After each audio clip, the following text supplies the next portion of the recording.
Let's solve a linear differential equation. We have our variable x.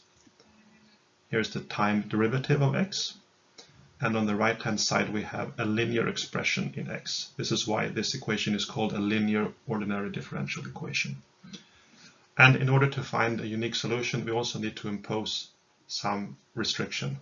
We need to know the value of x at some specific point. I'm going to use the point at time equals 0 and call it x bar.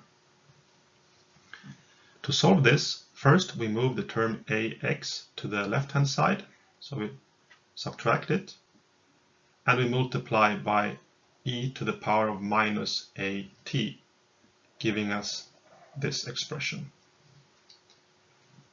Now, the left-hand side of this expression is now equal to the time derivative of x times e to the power of minus at.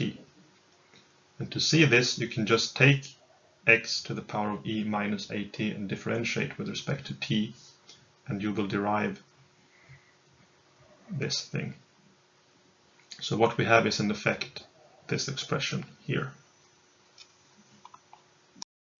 Now, pick an arbitrary point in time, t greater than 0, and integrate from 0 up to that point t. On the left-hand side, we then have this expression, and notice here that the integrand is the time derivative of x times e to the power of minus as.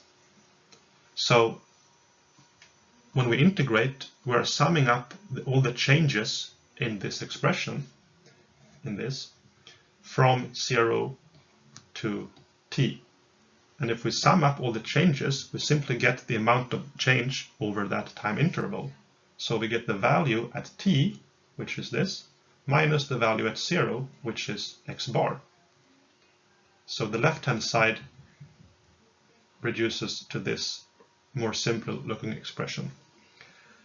On the right-hand side, we simply have the integral of b times e to the power of minus as. And this is easy to integrate because there's no x, and we get this expression. Hence, we have the left-hand side and the right-hand side.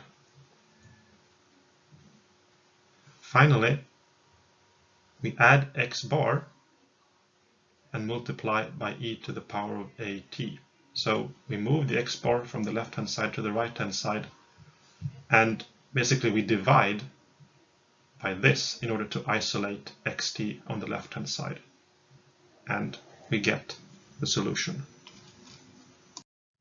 Now, if b is equal to 0, the differential equation reduces to this expression, and the solution becomes this. So it's a much more simple looking solution than if b is not equal to 0. On the other hand, if a is equal to 0, the solution we derived is undefined because we have division by 0. In that case, the correct solution is this expression. And this can easily be seen by integrating this differential equation. We would then have the integral of x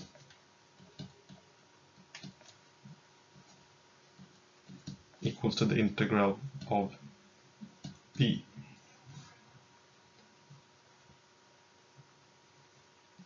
The left-hand side will be xt minus x bar, and the right-hand side would be b times t minus 0. Of course, this simplifies to that.